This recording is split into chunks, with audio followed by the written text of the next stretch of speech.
of the Inspector General. I am deeply troubled by that, Mr. Speaker. It cannot be right.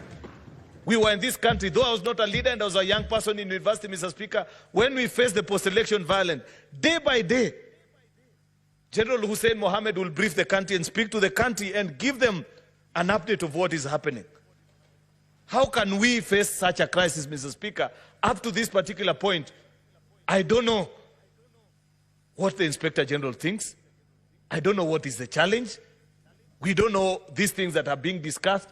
Mr. Speaker, the question at the back of my mind, is this really the right man for this job? Mr. Speaker, we must think critically, finally, about Article 37. We have had conversations and debates here on this House, were the demonstrations peaceful or not. How is it that we continue to struggle as a country with this thing of peaceful demonstrations? What is it that we are supposed to do? Can't we guide and provide the way forward so that people can know that if I want to peacefully demonstrate as expected of me, under rights guaranteed under my constitution, what is it that we are supposed to do? Because a new trend is emerging, and we have seen this, Mr. Speaker, where any time when you organize a demonstration, infiltration and separating between those that are peacefully protesting, Mr. Speaker, and those that want to take advantage of the environment and the climate that has been created is difficult to distinguish. And I'd wish to request the House that we don't exit on this motion until first we provide the way forward and guidance. I listened, for example, Mr. Speaker, to one gentleman, one of the organizers of the Occupy Parliament crusade, and he said, according to them, they just wanted to come and sit outside here and listen and make noise as the debate on the finance bill was ongoing. And I said, okay, fair enough. But unfortunately, in the way that they communicated, it was impossible to tell how to do that kind of an occupation.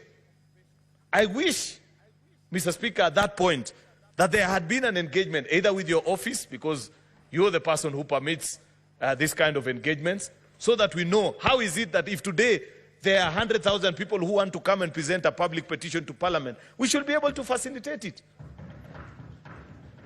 so that they know what time they'll come, what they want to do, so that we set the rules and agree, and people know. And we don't provide an environment or a climate that is right for people with sinister motives, Mr. Speaker. I know for a fact that it was not the design of the young people that wanted to protest outside Parliament for Parliament to look like it looks this afternoon. They had no intention of banning anything. I don't think it was in their design to destroy the amount of property that has been destroyed here. I don't think it was in their design, Mr. Speaker, for members to flee for their life. They wanted to come and present a petition. Therefore, we have to think and propose as a way forward of how is it that we can guarantee every citizen how we protect their rights, because there are two inherent dangers, Mr. Speaker. If we don't provide a way forward and a way out of this particular conversation, then it shall be known forever, Mr. Speaker, that it is impossible to have a peaceful protest in this country, yet other countries have it.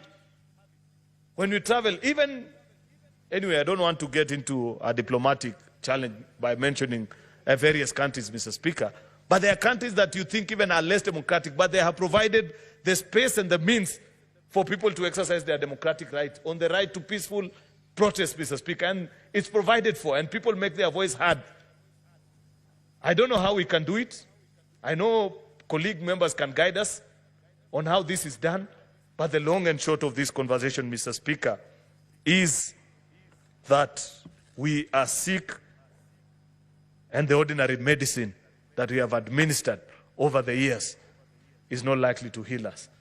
We need new medication, Mr. Speaker.